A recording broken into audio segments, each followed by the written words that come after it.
Once again, it is time for the paramount event of the summer, our annual Crawdad Catch and Boil. And that means I need to make a mountain of spicy sausages. And since some of the family doesn't indulge in the succulent swine, I need a porkless alternative.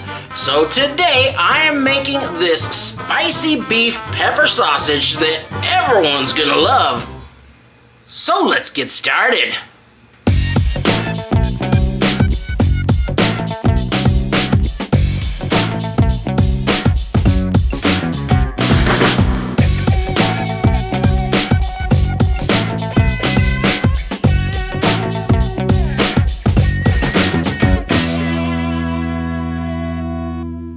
So the first thing I'm going to do is grind some beef.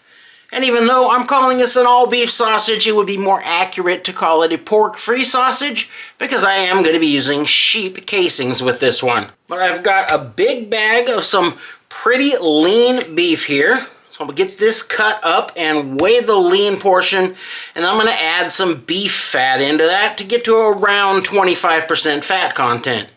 And luckily, I was able to score 40 pounds of tri-tip fat for the low price of $29.99. So let's get this out of the bag. We'll cut it down for gnarls, and we'll see about grinding it.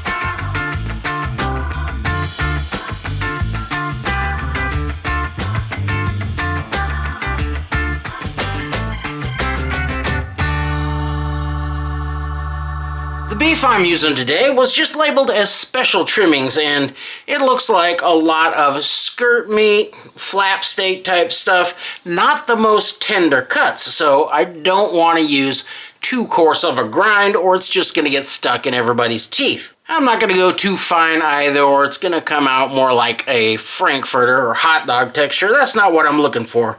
So I think this 4.5 millimeter plate will work for this. I'll grind it one pass through there, take a look, and if it looks too rough, then I might do a second pass. But I do feel like one pass through the grinder is probably going to be sufficient with this one.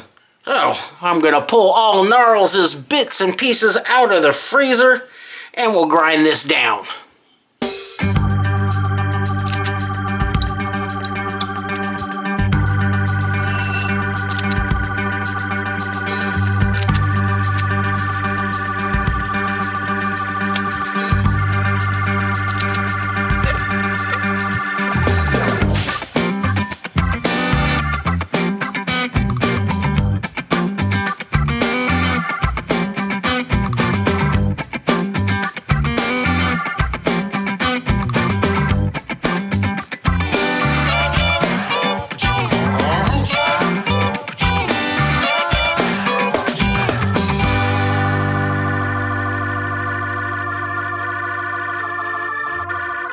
I think one pass will be fine for this. So now I'm just going to get a final weight on my grind, and then I can work up the spice bill. Now let's take a look at the seasoning for this pigless peppery pole. Starting off with the requisite salt and pink cure #1. And since this is a pepper sausage, I've got 4 peppers here. Starting from mildest to spiciest, I've got a whole lot of paprika. It's going to bring in a whole bunch of nice pepper flavor without elevating that heat level very high. Some aromatic white peppercorns, some black peppercorns, and some red chili flake. And that is your heat. Use as much or as little as you like. You can use any kind of chili flake you like, from super mild to super hot.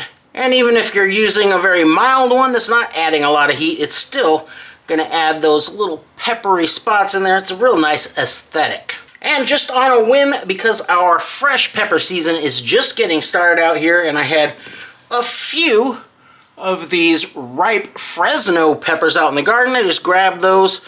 I'll toss these in the food processor and get those in there as well, but that is completely optional. I'm going with quite a bit of garlic powder in this one. I want it to have a nice garlicky bite to it.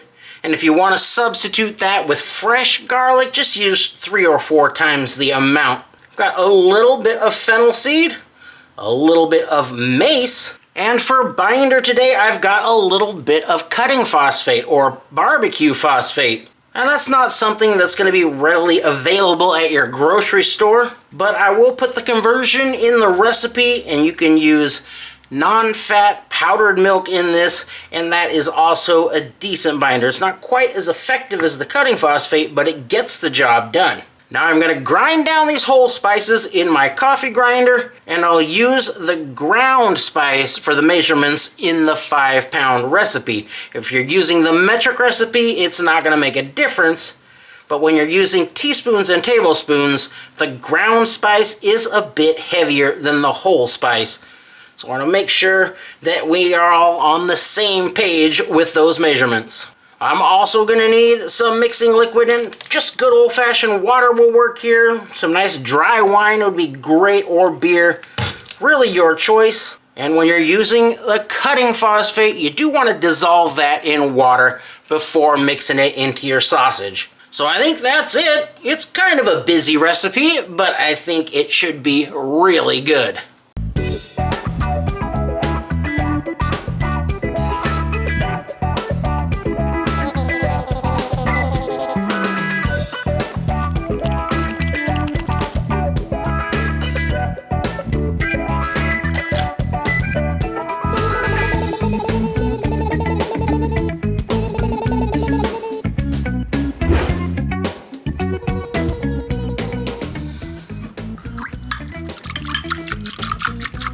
Remember to get that phosphate dissolved, unless of course you're using the non-fat powdered milk. Then just mix it right in. I'm going to go ahead and dissolve the cure in there as well.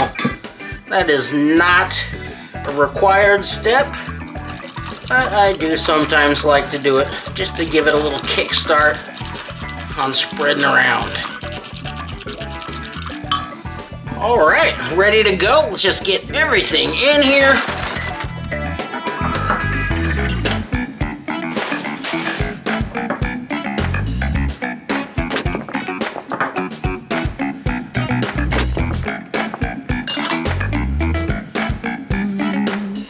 Let me tell you, these homegrown peppers are spicy. But I figure we'll go ahead and light some people up this year.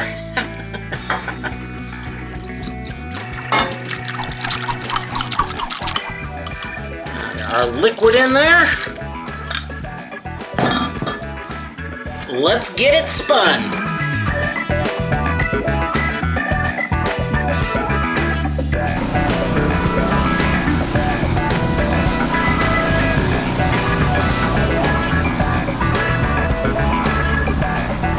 As you're mixing it up, your meat is gonna start to stiffen up, kind of start to look like one big solid mass. And you're getting close.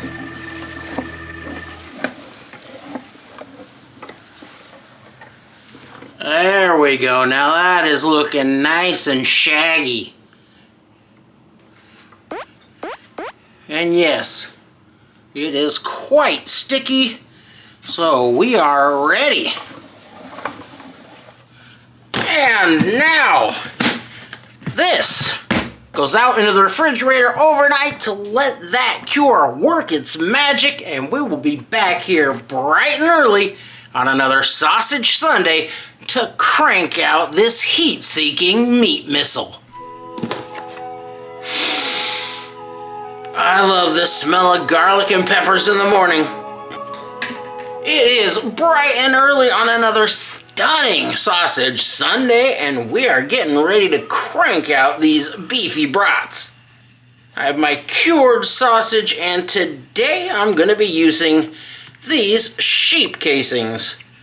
I didn't want these to be particularly slender sausages, so I got the girthiest sheep casings I could find. However, I didn't look thoroughly, and that was a pretty small package of casings. I do have a little backup of some thinner sheep casings here that I can use to pick up the dregs. Got my stuffer ready to go. Got my silicone eggs that you can use to get those last little bits out of the stuffer.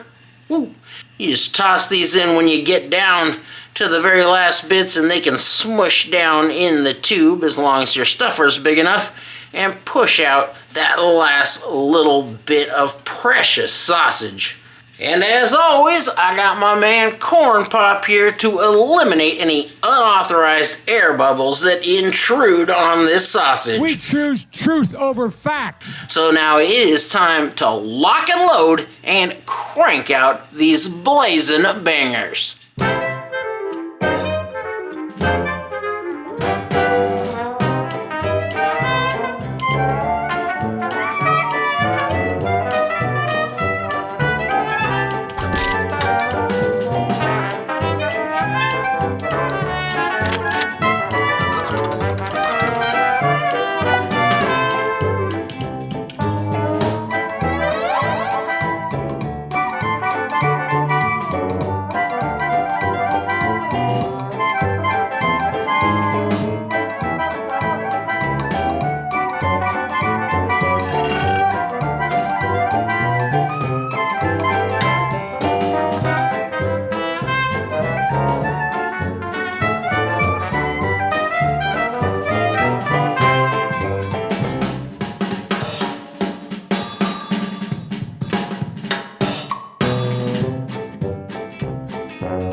Welcome into the sausage closet, where we are going to let these guys hang at room temperature over the fan for about an hour to get those casings nice and dry, and then we'll get these out of here and into the smoker. And we are out and into the smoker. Very low temperature to start off. I've only got this going at around 110 degrees Fahrenheit. And no smoke going yet. We're just going to start by continuing to slowly bring these up to temperature and get those casings nice and dry. That'll probably take around 30 minutes from here. And after they are nice and dry, I'll get some water down into the water pan and we'll get the smoke going. And I am running hickory wood today. And these being slightly thinner sausages than sausages in a pork casing, they're going to have a bit of a shorter smoke time than I do with those girthier guys. I'm going to start them at 130 degrees Fahrenheit for an hour. Then I'll bring it up to 140 for an hour. And then 150 for 1 to 2 hours. I don't want to dry these out very much. I want to keep them nice and plump and juicy. So after 3 to 4 hour smoke time, I'm going to get them out of here and into the water bath to poach them and finish them off. But I do want to get a lot of smoke flavor on these in that shorter smoke time. So I'm going to be adding in some supplemental smoke with this little smoke generator that I can set off to the side of my smoker and pump some extra smoke in there. They do look really nice. Only had one little break right here, and I'm just gonna leave that alone rather than cutting it out and trying to stuff it in another casing. That one's just not gonna make it to the showroom floor.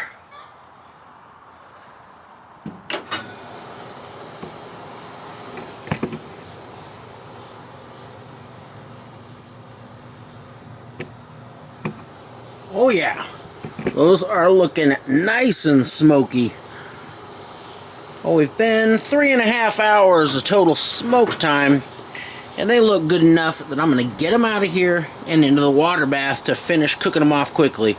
If you want to finish them off in your smoker, raise the temperature up to 180 degrees Fahrenheit, get you a temperature probe down into one of those, and then finish cooking them off to an internal temperature somewhere between 152 and 160. But I like to do them in the water bath because it's going to get it done a lot more quickly and preserve a lot more moisture in these sausages. I do have some in the back that I'm going to leave out here in the smoker and let them go all the way to the snack stick stage, but that's another video. Right down and into the water. Don't need to bag them up. Just poach them right in the water bath.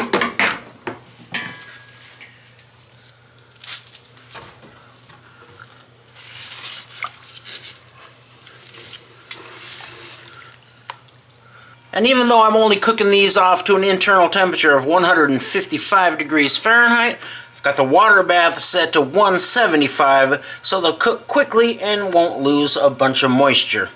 Temperature probe down into the center of that one. And this is going to go very quickly.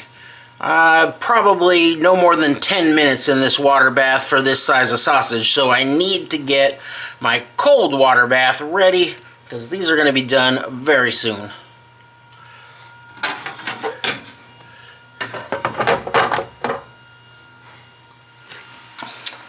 There we go. Like I said, that was maybe 5 minutes, and these are ready to get out and cool down. You want to cool them down just as quickly as you can.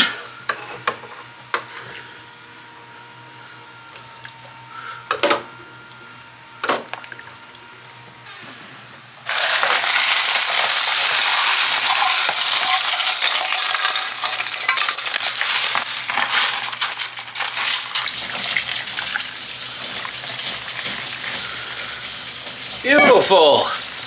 I mean, really, really nice looking sausages. So I'm going to leave them in this cold water for maybe 10 or 15 minutes. That should be fine with these ones. Then all that's left to do is hang them up to dry.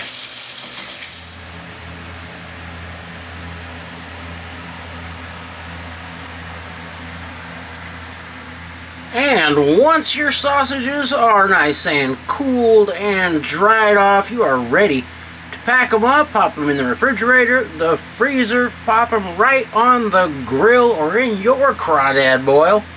But you know, I've got to try one of these out first.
looks amazing.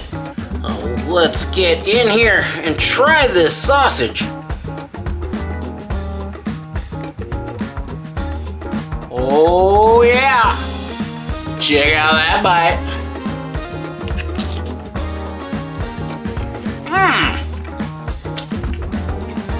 Oh man, that is a great sausage.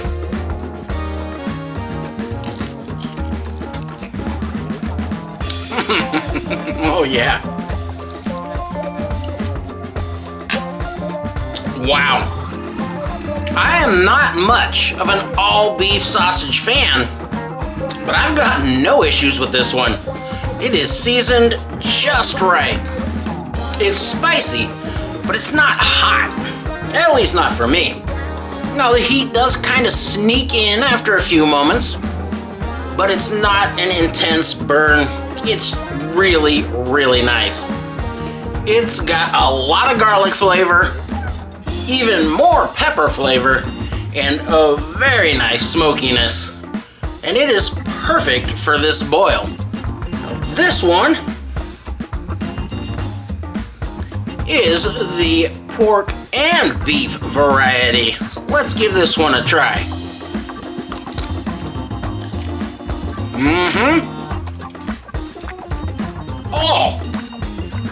Oh my. Oh, it's another fantastic sausage. That is virtually the same recipe, but I used 50-50 pork and beef in here, and then added in some pork fat to get it to where I wanted it to be. And I also ran out of those fresh peppers from the garden, so those aren't in there. But other than that, it's the same sausage, just a tiny bit less spicy, and that is probably because I ran out of those fresh peppers. But it's a little more succulent, a little more lip smacky from that pork fat. I do prefer that, but only ever so slightly. And I wouldn't bat an eye if the all beef version was the only option. It is tremendous.